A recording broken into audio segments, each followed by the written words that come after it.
오늘 이 본문 말씀은 이렇게 시작을 합니다. 이 말씀을 한 후 8일쯤 되어 이렇게 이제 시작을 합니다. 근데 여기서 이 말씀을 했다라는 것은 뭐냐면 그 앞절을 이제 얘기하는 거겠죠. 그러나 우리가 이 누가복음 9장은 이제 갈릴리 사역 막바지에 이른 예수님의 사역의 모습입니다.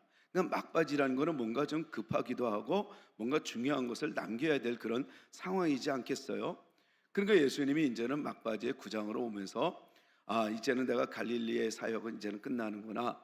그래서 마지막 남기고 싶은 그런 일들이 있었는데 한번 제자들의 신앙을 점검하고 싶었던 거예요. 그래서 이제 제자들에게 물어봅니다. 그러고 이제 세상은 나를 뭐라고 하더냐? 그럼 너희는? 그랬더니 베드로가 주는 그리스도시요 살아계신 하나님의 아들이시니이다. 하나님이 너무 기뻤어요. 그러면서 이제는 이 정도면 이제 내가 더 중요한 이제 마지막 그 이야기를 해야 되겠다 하는 것이 바로 무엇이냐면 제자도였어요. 너희들은 내 제자로서 이렇게 살면, 너희들은 내가 소중히 여기는 내 양으로서 이렇게 살면, 너희는 내 몸인 이 교회로서 이렇게 살면, 교회답게 성도답게 교회다움으로 성도다움으로 제자답게 제자다움으로 살면 너희들은 반드시 하나님의 복을 누릴 거야. 그리고 또 그뿐만이 아니라 너 때문에 너가 같이 있는 그 작은 공동체에서 큰 공동체까지 다 잘 될 거야 했던 그 말씀이 바로 뭐냐면 아무든지 나를 따라오려거든. 그 앞절입니다. 그러니까 누가복음 9장 23절이죠. 그러니까 아무든지 나를 따라오려거든 자기를 부인하고 그래요. 그러니까 자기를 부인해야 결국은 부활의 삶을 누릴 수 있다는 거예요. 저는 이번 주에도 여러분들의 삶의 꿈과 여러분들의 비전이 부활, 지금보다 더 나은 삶, 영광의 삶, 축복의 삶이 여러분들의 목표요, 여러분들의 목적이 되기를 진심으로 축복합니다. 왜요? 이거는 어떤 그런 번영신학, 잘 되는 그런 이야기를 값싼 잘됨을 얘기하는 것이 아니라 우리의 목적은 정말 지금보다 내일이 더 낫고 또 내일보다 다음 주가 그 다음 주가 점점 가면 갈수록 하나님의 영광을 드러내야 할 그런 성도이기 때문에 그렇습니다. 그래서 값싼 은혜로 잘 먹고 잘 사는 그걸 얘기하는 것이 아니라 내가 잘 돼야 될 이유는 나로 통해서 하나님이 드러내기를 원하기 때문에 그렇습니다. 그래서 전인적으로 여러분들이 더 잘 되기를 이번 주에도 꿈을 꾸며 오늘 말씀을 듣고 잘 또 헤쳐나가는 승리자가 되기를 진심으로 축복합니다. 그래서 이제는 정말 잘 되려면 어떻게 해야 돼? 자기를 부인하고, 그리고 제 십자가를 지되 그 앞절에 선행사가 뭐냐면 날마다 그래요. 날마다 제 십자가를 지고 나를 따를지니라 라고 얘기하는데 그 십자가의 길만이 부활이 있기 때문에 그런 것 아니겠어요? 저는 여러분들 십자가 없는 부활은 거짓말이라고, 이건 뭐 여러분들 귀에 아마 이게 이제 못이 박히도록 이렇게 많이 듣지 않았나 그런 생각이 듭니다. 여러분, 부활을 꿈꾸지만 더 나은 삶을 꿈꾸지만 십자가는 없다? 그 사탄이에요.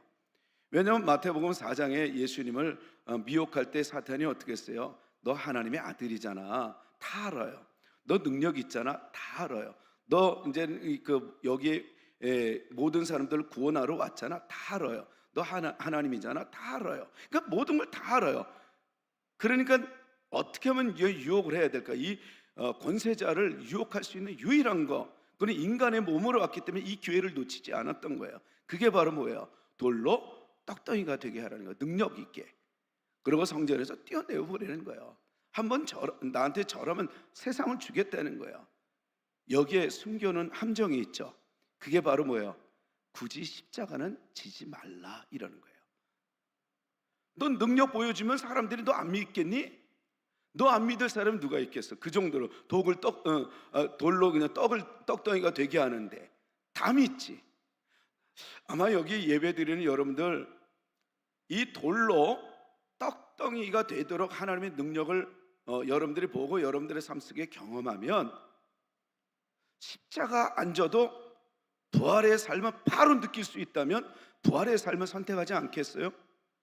근데 그건 거짓말입니다. 절대로 십자가의 길 외에는 부활은 없습니다. 그래서 그 사탄은 어떻게 해서라도 예수님을 이 십자가를 지지 않고 부활만 이야기하려고 그래요. 잘 되는 것만. 근데 우리 주님은 알았어요. 그래서 죄로 인해서 저주의 삶, 불행의 삶, 그리고 또 내가 원치 않는 그런 고난의 삶에 계속 반복되며 지쳐가는, 그리고 세월은 지나가고 점점 이제 나는 쇠해지는 그런 삶 속에서 불안해하는 그런 우리 인간을 이제 알았어요. 그게 죄로부터. 그리고 또 그의 출발이 소위 이제는 우리가 유혹한, 이제 전문 용어로 꼬드긴, 그 꼬드긴 그 존재가 바로 사탄이었어요. 알았어요. 그래서 죄로 인해서 이렇게 된 거, 그래 내가 불행을 회복시켜줘야지, 행복으로 회복시켜줘야지. 그리고 이제 계획을 가졌던 게 바로 뭐냐면 십자가였던 거예요. 그래서 다시 한번 부활의 삶을 주려고. 그래서 여러분 오늘 말씀을 잘 들으십시오. 이것만 기억해도 우리는 이번 주에 잘 살게 될 줄로 믿습니다. 십자가 외에는 부활은 없다. 할렐루야. 십자가 외에는 절대로. 그렇다면 그 십자가가 뭐냐는 거예요. 오늘 이 본문 말씀이 이제 그러면서 이제 넘어오는 거예요. 넘어오는데 오늘 본문이 두 가지의 단락으로 나눌 수가 있어요. 하나는 이 산에서의 그 영광스러운 예수님의 모습, 그리고 이제 산에서 내려와요. 이튿날 내려오고 이제 산 아래서 예수님의 그 영광스러운 모습은 이제 온데간데 사라지고 이제는 인간적인 예수님의 모습과 신성과 인성을 지닌 예수님의 모습이 이제는 이 땅에 내려와요.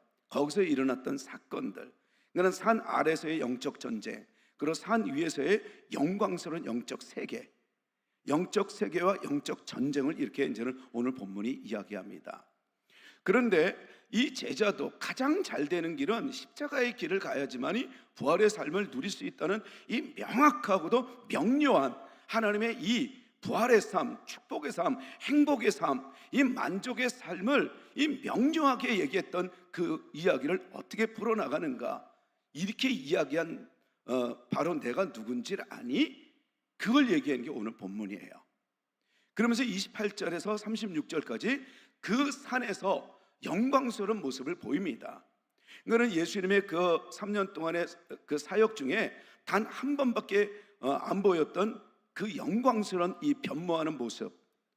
그래서 우리 교회는 산상 변모 주일이라고 오늘 이렇게 교회를 따라서 예배를 드리는 겁니다. 근데 예수님이 이제는 어떤 모습을 보여요? 이제 그 8일쯤 되어서 이제는 예수께서 베드로와 요한과 야고보를 데리고 기도하시러 산에 올라가사, 그리고 29절 우리 한번 다 같이 한번 보십시다. 29절에 어떻게 시작을 하는가? 다 같이 기도하실 때 시작. 용모가 변화되고 그 옷이 휘어져 광채가 나더라. 그러니까 기도하러 올라갔어요. 아까는 뭐라 했어요? 가장 잘 사는 길은 십자가의 길이다. 그게 부활이다. 그래서 이제 엄청난 이제는 희망을 심어주고 나서는 이젠 그렇게 이야기한 내가 누군지를 아니? 하고 이제 보여준데, 그분이 하나님이었고 하나님의 자녀, 하나님의 아들이었고 창조주였고, 그리고 모든 문제를 해결하실 십자가를 지실 만왕의 왕이었음을 이제 직접 보여주는 거예요, 이 땅에서. 근데 이 땅에서 산에서 봤지만 저 하늘의 이 광경을 본 거예요. 뭘 얘기하는 거예요? 저는 여러분들이 이 땅에 살지만 이제는 간혹 그것이 자주 일어나면 그걸 성령 충만이라고 얘기해요. 근데 간혹 여러분들의 성령 충만할 때 어떤 모습이 나요? 하늘을 이게 맛보고 하나님, 그러니까 하늘과 땅이 이때어 만나는 그 기쁨을 경험할 때 있죠. 그래서 방언이 터지고 환상이 열리고 또 예언도 하고 뭐 병 고치는 특시 뭐 이런 이제 놀라운 일들이 일어나잖아요. 이 얼굴들을 보니까 아직 그 경험이 없는 분들이 좀 계시는 것 같아요. 그럴 수 있어요. 내가 예수를 믿어도 계속 육체에만 머무는 것은 그건 뭐냐면 오늘 이 29절 이걸 안 해서 그래요. 29절에 어떻게 하나님의 영광이 시작하는 그 영광스러운 그 문, 첫문이 바로 뭐예요? 기도하실 때 그래요. 여러분, 기도할 때 하나님을 만납니다. 기도할 때 길이 열려요. 기도할 때 우리는 이 땅에 보이는 이 현상만 있는 게 아니라 저 너머 하나님의 세계가 보이는 거예요. 하나님의 음성을 듣는 거예요. 그 육에 머물지만 영의 세계를 경험할 수 있는 유일한 문이 기도였던 거예요. 그리고 기도할 때에 용모가 변화되고 이제는 인성과 신성을 가지신 예수님의 모습이 변화돼요. 어떤 모습이래요? 그 옷이 얼마나 흰지 광채가 나더라 이래요. 그러니까 예전에 입었던 그 예수님의 옷이 아니라 도저히 그 광채, 이렇게 눈으로 제대로 볼 수 없는 그런 빛남을 얘기해요. 어떻게 이렇게 바뀔 수 있을까? 그러더니 이제는 29절에 30절에 어떻게 얘기를 해요? 이제 그 모습을 보는데 문득 두 사람이 예수님과 함께 말하는데 어떻게 해요? 알고 보니까, 가만히 보니까 이는 모세와 엘리야더라. 그러니까 예수님의 그 위대함을 보여주는 최고의 하늘의 증인이 바로 누구였냐면 모세와 엘리야였던 거예요. 이 두 사람은 바로 뭐냐면 출애굽 율법의 시작, 창시자, 그 다음에 또 이 선지자의 대표 엘리야를 얘기했던 거예요. 그러니까 유대인들의 이 감성과 이 영성으로는 모세하면, 엘리야하면 이미 모세 몸에 이렇게 박힐 정도로, 깨달을 정도로 대단한 존재임을 알아요. 이들이 인정하는 예수님이란 말이야. 이렇게 된 거예요. 그러니까 이 모세나 이 엘리야가 이 영광스러운 예수님의 모습처럼 하나님의 영광을 직접 이들도 산에서 경험한 적이 있어요. 그러니까 다른 선지자들이 경험하지 못했던 것을 이 엘리야가 경험했고, 다른 지도자들이 경험하지 못했던 것을 모세가 경험을 해요. 모세는 신의 산에서 하나님의 영광을 경험해요. 그리고 엘리야는 그 호렙산에서 자기는 정말 바보 같은 줄 알았어요. 근데 자기는 막 엄청나게 쓰임 받을 때 크게 될 줄 알았는데, 그 이세벨 여자 그 왕비 한마디에 자기가 또 초라한 존재가 되니까 나는 왜 이렇게 한심하지 이랬던 그에게 까마귀를 통해서 또 하나님이 천사를 통해서 힘을 주고 나니까 이제 하나님이 인도하는데 어디로 인도해요? 호렙산으로 인도해요. 근데 거기서 놀라운 하나님의 살아계심과 그 영광에 압도되어 경험하는 이 유일한 선지자의 대표 엘리야예요. 그러니까 이들이 예수님에 대해서 말을 한다는 거예요. 그러니까 31절에 어떻게 얘기해요? 31절에 이제는 이 모습을 봤던 누구예요? 베드로와 및 함께하는 자들이, 여러분 이 31절은 우리가 잘 알아야 돼요. 함께하는 자들이 어떻게 해요? 깊이 졸다가 온전히 깨어나. 이 소리는 뭐냐면 깊이 잠들다라는 소리는, 졸았다는 것은 단잠을 얘기해요. 깊이 들었다는 거예요. 그러고 나서는 온전히 깨어났다는 단어를 써요. 그 소리는 뭐냐면 완전히 단잠에서 딱 깨어나면 여러분들 어때요? 홀가분하고 시원하죠. 기지개 한번 쫙 피면 어때요? 이제 눈이 쩌렁쩌렁해져. 단잠을 잘 때 짧게 5분을 자도 그럴 때 있잖아요. 그 단어를 쓸 때 이게 나오는 거예요. 그래서 딱 정신을 바짝 차리고 이랬는데 졸다가 이제 그 다음에 뭐래요? 예수의 영광과 및 함께 선 두 사람이 보이는데, 그 두 사람이 누구라고? 모세와 엘리야래요. 예수님의 그 위대하신 하늘의 증거도, 하나님이심을 증언하는 것도 대표자 모세가, 엘리야가 대표할 정도로 이분은 대단하구나 제자들이 목격하기 시작해요. 그러더니 32절에 이제는 어떻게 해요? 이들이 딱 이렇게 떠나는 것을 딱 보니까 이제는 그 32절, 33절에 이 베드로가 이제 고백하는 거예요. 그 둘이 이제는 두 사람이 떠날 때 베드로가 이때다 하고 예수님께 여짜오되, 주여, 우리가 지금 어디에? 여기 변화산. 여기서 아까는 인간의 예수님이지만 하나님의 아들로 믿고 따랐던 자신의 주인, 그 퀴리에 그 주인과 이렇게 올라왔는데, 여기 이 땅이 알고 보니까 영광스러운 하늘이네. 하늘과 만나는 놀라운 영광스러운 자리네. 우리 이제 세상에 내려가지 말자. 은혜 받고 여기가 좋사오니 하더니 뭐라 그래요? 주여, 우리가 여기 있는 것이 좋사오니 우리가 초막 셋을 짓 때 하나는 주님을 위해서, 하나는 모세를 위해서, 하나는 엘리야를 위해서 하사이다 하되. 왜 이 누가복음에 이 누가는 하되를 얘기했을까요? 그 다음이에요. 자 보세요. 자기가 하는 말을 자기도 알지 못하더라. 무슨 소리예요?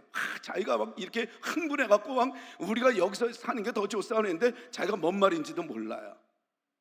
여러분, 우리는 기독교는 어떤 것을 해도요, 내가 고백하고 내가 방언을 내고 내가 어떤 예언을 하고 통역을 해도 명확하고 선명하고 분명한 복음입니다. 여러분, 이 접신 들어갔다 이 귀신들이 억세하는 빙이 들어가고 자기가 뭔 말을 했는지도 모른다. 이게 대체로 보면 이 무당들의 모습이에요. 근데 우리는 알아요. 내가 해석이 안 돼서 그렇지 방언을 해요. 그러다 어느 날 같이 이 귀가 열려요. 통역이 돼요. 들려져요. 그러니까 내가 행하고 안 하고도 분명한 거라는 거예요. 그러니까 우리는 때로는 이 복음의 삶을 살다 보면 내가 뭔 말을 하지 못할 정도로 흥분하며 자꾸만 하나님의 것을 구할 때가 있어요. 여러분, 우리는 분명하고도 선명하고도 확실한 복음을 부여잡고 오늘도 신나고 행복하게 한 주간도 살아내는 우리 모두 되십시다. 할렐루야. 그러니까 34절에 이제는 그 말이 딱 끝나고 나니까 알지 못하더라 하고 나니까 어때요? 구름이, 이 말 할 즈음에 구름이 와서 그들을 덮느니라. 여기서 우리가 이 구름 하면은 여러분 이 단어를 우리가 네펠레라는 단어를 쓰는데 이거는 어떤 막연한 이 구름을 얘기하는 게 아니라 항상 성경은 출애굽의 그 구름이 떠올라서 이스라엘 백성들을 이끌었다. 요한계시록의 구름이 하나님과 예수님과 더불어 재림주가 구름을 타고 오셨다. 이런 이제 단어를 쓰는데 진짜 손오공처럼 구름을 탔다 그런 개념이 아니라 성경에서 이야기하는 이 구름은 이 네펠레라는 것은 하나님의 현현을 얘기해요. 하나님의 임재를 얘기해요. 저는 우리 교회 여러분들이 지금 예배 드리면서 이미 하나님의 임재를 경험하여 정말 이 부푼 가슴으로 지금 예배하는 자도 있다라고 저는 믿습니다. 왜냐하면 제가 그걸 느꼈어요. 제가 예배 딱 들어오는 순간에 하나님의 임재가 너무 행복해요. 너무 감사해요. 하나님의 현현, 이 네펠레. 그러니까 이 현현, 하나님의 그 임재가 그들을 딱 덮었다는 거예요. 구름이 그들을 덮었더라 이렇게 얘기하잖아요. 그러니까 그들이 이제 구름 속으로 들어갈 때 그들이 무서워하더니, 그리고 이제는 어떻게 돼요? 무서워할 그쯤에 이제는 그 다음 절에 뭐라고 나와요? 구름 속에서 소리가 나되 뭐라 그래요? 이는 내 아들 곧 택함 받은 자니 너희는, 지금 제자들에게 얘기해요. 너희는 그의 말을 들어라 하고 이제는 36절에 어떻게 해요? 소리가 그침에, 저는 이 36절은 여러분들이 오늘 가장 키워드예요. 달달 외우고 또 외우고 또 외우고, 맞아 이래야지, 맞아 이래야지, 이게 진짜 십자가의 길이고 이게 부활의 삶이지, 이게 우리 가정이 잘 되는 거지, 이게 내 인생이 잘 되는 거지, 이게 우리 교회가 잘 되는 거지, 이게 내가 만나는 모든 사람들이 잘 되는 길이지 하는 그 말씀이 오늘 이 36절이 되기를 진심으로 축복합니다. 그러니까 모든 광경이 다 끝났어요. 어마어마한 광경이, 하나님의 현현도 경험했어요. 그러고 나서 36절에 이렇게 시작을 합니다. 소리가 그침에, 그래요. 그 다음에 절 다 같이 한번 36절 시작. 누구만 보인다고요? 모든 영광스러운 광경이 다 끝나고 딱 하는데 누구만 남아요? 오직 예수만 남았더라. 여러분들이 어떤 상황을 가도 어떤 사람들이 여러분들을 영광 중에 내어놓고 여러분들이 잘 돼도 믿음이란 다른 게 아닙니다. 아무리 내가 어떤 능력을 보여줘도요, 나로 통해서 예수가 나가야 돼요. 예수의 향기가 있어야 돼요. 여러분들이 머문 자리에 여러분들이 딱 지나갔는데 여러분들은 사라졌어도 누가 남느냐? 그 사람은 예수를 믿는 사람이야. 그 사람이 있다가 머문 자리에도 누구만 남느냐? 예수만 남으면 그 사람은 복 있는 사람이에요. 모든 영광이 다 있어도 싹 사라집니다. 그러니까 오직 예수만 남았더라. 제자들 행위를 보세요. 그러더니 어떻게 해요? 제자들이 잠잠하여, 허걱한 거예요. 그 엄청난 상상치 못하는 그 모세, 그 엘리야를 경험했단 말이에요. 근데 그 모든 것들은 다 사라지고 누구만 남아요? 예수만 남는. 여러분, 그리스도인들의 신앙은 어떤 상황에 와도, 어떤 경험을 해도, 어떤 능력을 경험하고 어떤 일들이 잘 돼도 오직 예수만 남는 게 기독교의 신앙이에요. 근데 우리는 어떻습니까? 신앙생활하면서 예수만 남는 게 아니에요. 예수도 남는 거죠. 여러분들의 신앙은 어떻습니까? 예수도 남습니까? 예수만 남습니까? 왜냐하면 사람들은 하나님 앞에 구해요. 그러니까 오직 이 놀라운 광경 속에 모세가 생각나는 거예요.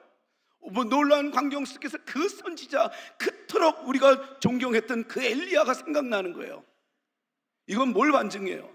여러분들이 일주일을 살아가다가도 그 아쉬움, 그 영광, 그 축복, 그것을 생각하는 것이 신앙이 아니라 어떤 상황이 와도 나에게 잔재된 남는 것조차도 다 사라질지라도, 아니 기억이 없어도 나는 늘 언제나 예수가 생각나더라. 예수만 남으면 그 가정은 일어납니다. 그 인생은 일어나요. 여러분, 우리 교회는 반드시 일어나게 돼 있어요. 코로나 아니에요.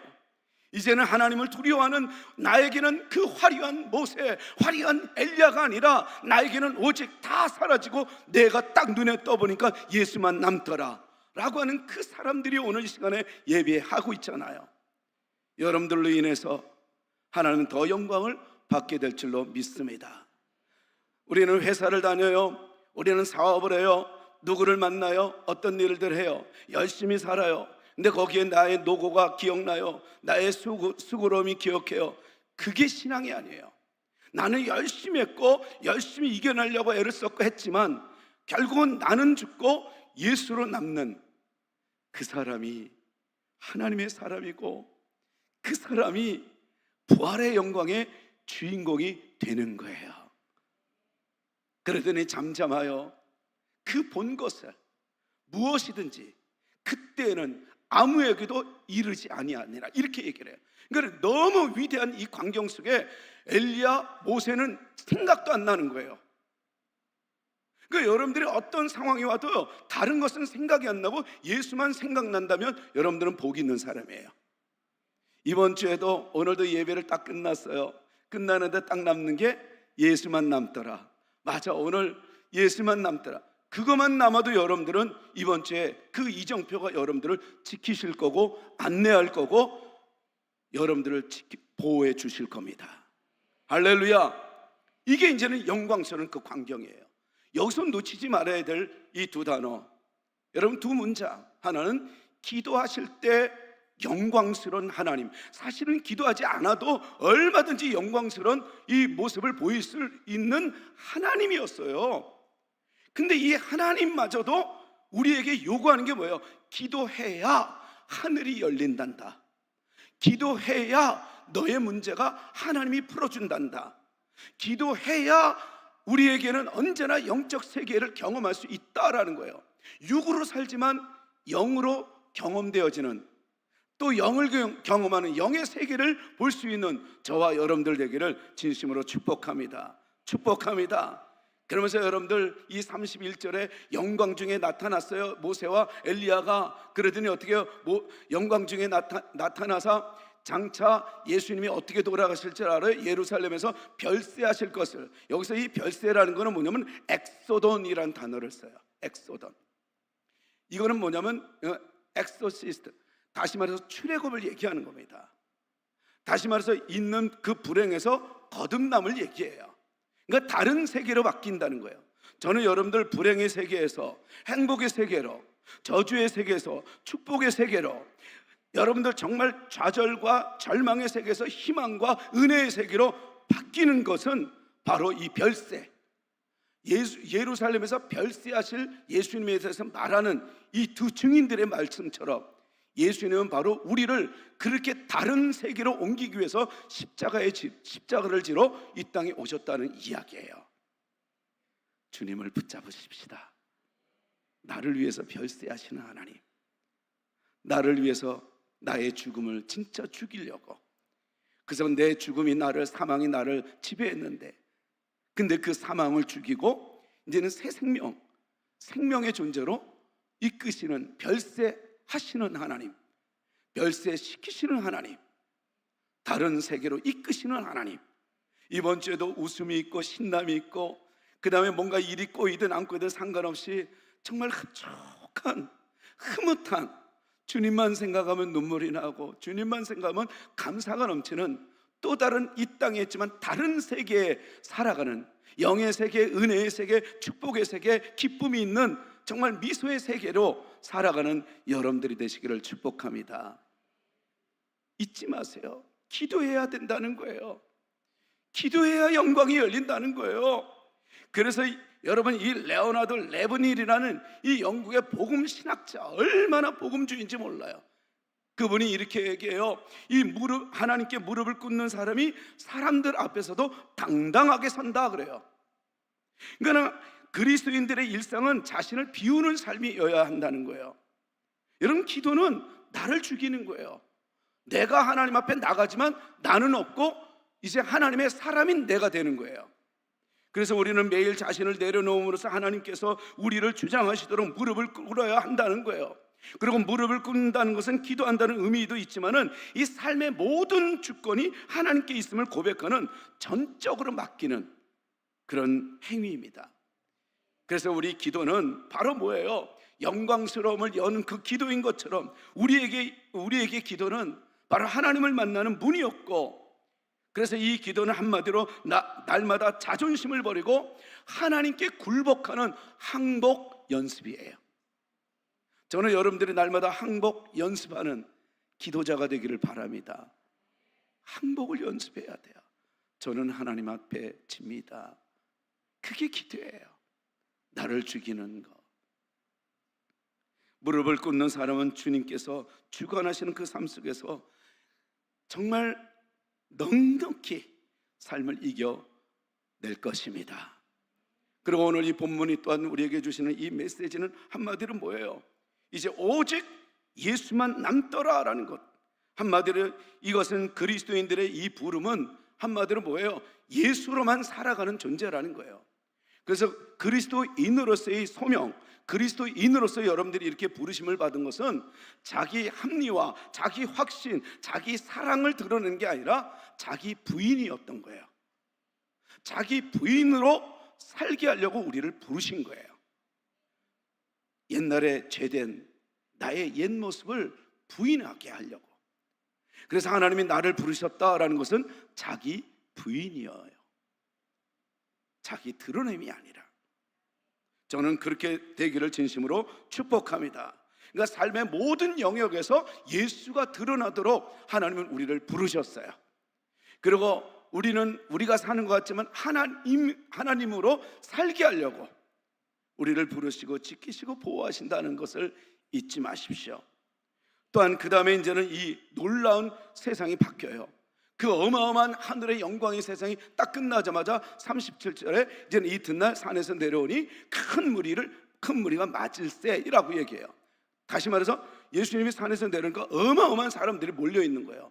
그냥 서로 그래서 예수님이 이거 무슨 일인가 이렇게 보니까 그 무리 중에 한 사람이 예수님을 만났어요. 알았어요. 그러니까 예수님께 달려가는 거예요.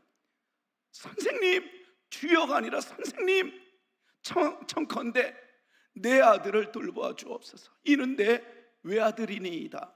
여러분, 여기서 이 외아들이라는 소리는 뭐냐면 내 생명보다도 귀한 존재라는 거예요. 얼마나 이게 이 절규하는 소리인지. 제발 좀. 근데 여기서 우리가 잊지 말아야 될 단어 선생님이에요. 여기서는 이 디다스 칼렌이라는 단어를 쓰는데 이거는 다른 게 아니라 그냥 가르치는 자, 평범한 교사, 교수 이런 걸 얘기할 때 씁니다. 근데 왜 이 단어를 썼을까? 예수님께 자기 아들을 고쳐달라고 하면서 이 기적을 경험하는 이 사람이 이런 디다스 칼렌이라는 이런 가벼운 이런 단어를 썼을까? 그 이유가 있었어요. 그것은 바로 뭐냐면 마가복음에 이제는 또 나오는데 이 같은 이제는 그 대목에 나와요. 근데 오늘 누가는 그걸 기록하지 않았지만 무슨 상황이냐면 산에서 딱 내려니까 사람들이 딱 있는데 거기에 서기관들이 있고 그 다음에 이 제자들이 있는 거예요. 그리고 이 사람 자기 아들을 살려달라고 하는 이 사람이 있었고 그 귀신 들린 이 아들이 거기 있었던 거예요. 그리고 사람들이 막 옹위에 있었던 거예요. 몰려들고 있었던 거예요. 근데 뭐가 그렇게 했는지 논쟁이 있었던 거예요. 신학적으로 이걸 고치면 되는 건지 안 되는 건지, 제자들은 그래도 된다 안 된다, 이런 논쟁이 너무 많았어요. 여러분, 이 귀신 들린 이 아들을 고침을 받기를 원하는 이 아버지의 마음은 당신네들이 아무리 신학적으로 그거 들리지 않아요. 내 아들만 고쳐주면 되는 거예요. 저는 여러분들이 오늘도 예배하러 올 때 여러분들이 어떤 그 강연 들으러 오고 여러분들이 지금 어떤 그 강사 그런 강의의 시간이 되어서는 여러분들 그냥 육으로 갔다가 육으로 가는 거예요. 어떤 신학적인 논리를 들으러 오는 것도 아니고 멋진 이야기를 들으러 오는 게 아니에요. 여러분들 안에 이 귀신 들린 아들처럼 아픔이 있거든 주님 나 좀 고쳐주세요. 그런 마음으로 온 자가 오늘 대박이 나는 거예요. 할렐루야. 그러니까 그런 논쟁이 이게 너무 귀찮은 거예요. 그러니까 이제는 아버지가 야 내가 저거 들으러 온 거 아닌데, 그러고 나서 이제는 딱 하고 이제 딱 보니까 이 예수님이 보이니까 그때 달려온 거예요. 저렇게 똑똑한 제자들 하니까는 뭐예요? 같은 선생님으로 본 거예요. 여기는 제자, 예수님은 선생님, 디다스칼레. 근데 같은 대목에서 여러분 이 베드로 고백을 여러분들 기억납니까? 누가복음 5장 그 5절, 베드로가 이제 예수 8절이죠. 그 5절. 그러니까 이 5절에서 그가 뭐라고 얘기를 해요? 선생님, 우리가 밤이 새도록 수고하였을 때 잡은 것이 없지만은 말씀을 의지하여 그물을 내리이다. 왜요? 이때 은혜를 받았거든요. 배에서 예수님이 쫙 설교하는 걸 들으니까 야 이거 범상치 않은 거예요. 와, 이 예수님이 설교 끝내주는데 내가 이분의 말씀대로 이렇게 살면은 난 대박 나겠다. 그랬더니 마침내 또 그 선생님이 뭐라고 얘기해요? 바랬던 그 베드로가 바랬던 예수님 선생님. 그래서 선생님이라는 그 단어를 쓰는데 그게 바로 뭐냐면 에피스타타. 오늘 본문하고는 달라요. 여기서 이 에피스타타는 뭐냐면 권위 있는 자. 전에 우리가 3주 전에 제가 얘기했잖아요. 그 엄청난 대단한 존재. 그 사람 중에서 이런 사람이 없다는 거예요. 그런 에피스타타. 아니 그 정도는 돼야 될 거 아니에요. 그 귀신 들린 아들을 낳게 하려면. 근데 디다스칼렌이라는 거예요. 당신은 똑똑한 척하는 저 제자들은 못하는데 그래도 그 선생이니까 당신은 되지 않겠어요? 이렇게 본 거예요. 믿음으로 달려든 게 아니라 좀 더 똑똑한 자라고 생각했던 거예요. 그러면서 얘기를 하기를 귀신이 자기 아들을 어떻게 딱 잡고 갑자기 부르짖게 하고 경련을 일으켜서 어떻게 해요? 거품을 흘리게 하고 몹시 상하게 하여 겨우 상하게 하고야 겨우 떠나가나이다. 그러니까 내 아들을 보면 너무 아프다는 거예요. 마태나 마가를 보면은 같은 대목에서 보면 누가는 이게 어떤 병이다 이렇게 얘기하는데 하나는 간질, 하나는 벙어리예요. 그러니까 이 벙어리에다가 간질병에 걸린 이런 이 귀신이 들린 이 아들을 보니 얼마나 괴롭겠어요. 그래서 낳으려고 딱 왔는데 이게 낳기는커녕 지네들끼리 잘났다 못났다 이러는 거예요. 너무 힘든 거예요. 못하더이다. 그러면서 당신의 제자 이렇게 얘기해요. 40절에 그 당신의 제자에게 내쫓기를 구하였으나, 여기서 구했다는 건 간청했다는 거예요. 구하였으나 그들이 능히 못하더이다 이러잖아요. 그러니까 예수님이 바로 41절 이거 읽으십시다. 우리 이거는 너무 중요해요. 예수님이 그 말을 딱 듣자마자 바로 이렇게 반응을 합니다. 다 같이 예수께서 대답하여 이르시되 시작.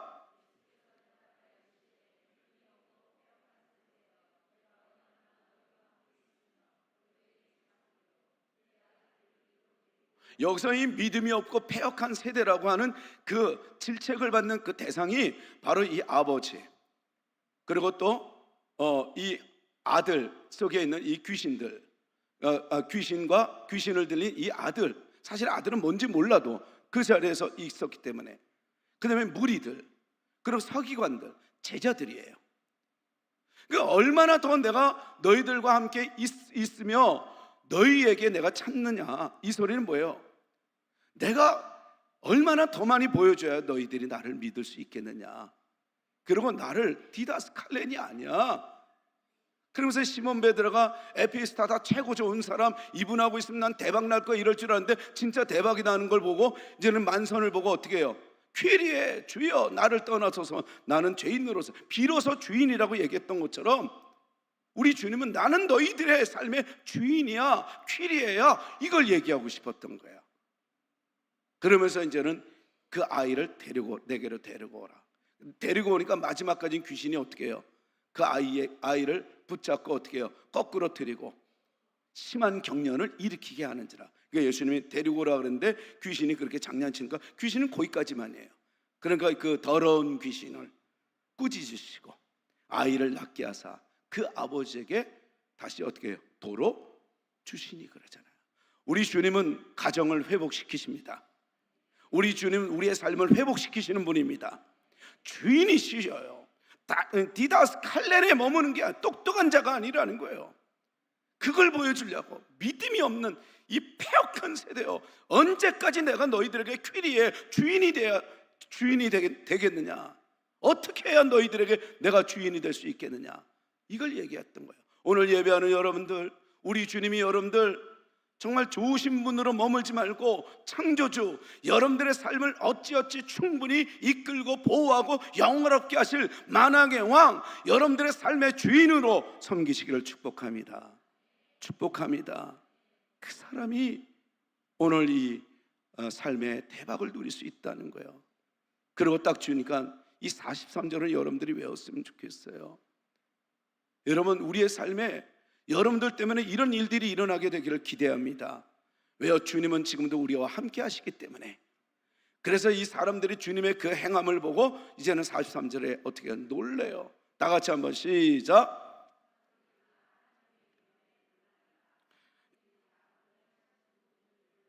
이제 거기까지예요. 오늘은 여기까지입니다. 사람들이 다 하나님의 위엄에 놀라니라. 여기서 이 놀라다라는 설에는 이 엑셀 플레손토라는 단어를 쓰는데, 이거는 예수님의 그 기적으로 말미암아 사람들이 엄청난 커다란 망치에 땅 하고 맞은 정신이 아찔한 상태를 얘기하는 거예요. 할 말이 없는 거예요. 와, 이런 분이야? 여러분, 이번 주에 그런 주님을 만나게 되기를 바랍니다. 근데 우리가 여기서 하나님의 은혜를 볼 수가 있죠. 복음을 볼 수가 있죠. 이 사람들은 믿음이 없고 패역한 세대예요. 정말 믿음이 없어요. 여러분들은 이 사람들을 정말 논할 만한 믿음이 있습니까? 때로는 저와 여러분들도 이런 믿음 아닐까요? 그런데 이들은 고침을 받고 회복이 되고 그 놀라운 광경을 목격하는 주인공들이 되었어요. 뭘 얘기하는 걸까요? 주님께 내가 믿음이 없어도 나가면 돼요. 믿음이 없어도 주님을 찾으면 됩니다. 믿음이 없어도 주님을 의지하면 된다는 거예요. 그러면 하나님은 우리를 회복시키시고 고치시고 이끄시고 영원롭게 하신다는 거예요. 저는 오늘 이렇게 말씀을 마치고 싶어요. 정말 그리스도인들은 자기 부인을 이거 놓치서는 안 돼요. 그러면서 우리 그리스도인들의 최고의 필수 조건은 한마디로 뭐예요? 우리의 생각을 그리스도의 말씀으로 채워서 늘 언제나 주님의 그리스도의 그 기쁨으로 늘 언제나 채우기 위한 필수 조건, 하나님의 말씀, 하나님의 은혜로 채워나가는 열정인 줄, 열심인 줄 믿습니다. 주님의 것으로 채우세요. 여러분들의 생각에 주님이 가득하기를 축복합니다. 이게 이번 주에 여러분들의 필수 조건이 되기를 바랍니다. 필수 조건이 되기를 바랍니다. 여러분, 존 메가더 목사님은 이렇게 이야기를 해요. 우리 중에 주님 저를 약하게 만들어주세요 라고 기도할 만큼 담대한 사람이 있는지 모르겠지만 그것은 정말 좋은 기도입니다. 이렇게 얘기해요. 그러니까 주님 앞에 나를 약하게 해주세요. 내 고집 없게 해주세요. 아집 없게 해주세요. 나 잘난 거 없게 해주세요. 나 힘 주는 거 없게 해주세요. 내 쓸데없는 이 근육 힘 주는 거 이거 없게 해주세요. 나는 약해도 괜찮아요. 주님만 계시면 됩니다. 저는 오늘 이 말씀 오직 예수만 남고 오직 기도할 때 예수님의 그 놀라운 기적을 경험하듯이, 그리고 그 믿음이 없어도 주님께 나가기만 하면 이 고침을 받듯이 우리에게 요구하는 것은 힘을 빼라는 거예요. 너 힘 빼. 내가 도와줄게. 우리 여기 그 탁구 우리 코치 집사님도 계시는데 늘 저한테 얘기하는 게 그래요. 전에도 여러분들한테 늘 얘기하잖아요. 탁구뿐만이 아니라 공차하는 것도 그래요. 그냥 우리 김기영 집사님 그렇죠. 공차하는 것도 힘을 빼야 돼요. 탁구도 그 힘을 빼야 돼요. 우리 장로님이 요즘에 너무 잘 친대요. 그래서 이제 제가 한번 또 시합을 해봐야 되겠어요. 근데 장로님 탁구 치는 거니까 힘을 얼마 딱딱 이렇게 하면 근데 왜 모든 운동이 힘을 빼야 되는지 알아요? 쓸데없는 근육을 쓰기 때문에 그래요. 쓸데없는 근육을 쓰기 때문에 이게 실력이 향상한다. 하수는 무조건 쓸데없는 근육까지 있어요. 근데 고수는 자기가 써야 될 근육만 제대로 씁니다. 그러니까 파워가 있는 거예요. 이번 한 주간에 여러분들이 살아갈 때 여러분들이 생각하는 어떤 그런 의식들, 여러분들의 고집, 아집, 경험, 이성적인 거, 그 모든 것들을 여러분들 내려놓고 힘을 빼고 오직 예수만 남더라. 오직 예수만 남더라. 여러분, 힘을 뺄 수 있는 여러분들이 되시기를 축복합니다. 여러분, 그리스도인들의 사역의 방식은 강자의 모습이 아니에요. 늘 언제나 하나님 앞에 약자의 모습이어야 합니다. 힘을 빼면 이깁니다. 내가 살면 치지만 예수로 살면 이깁니다. 힘을 빼서 고수로 이번 주에도 누구를 만나도 이겨내는 우리 모두 되십시다.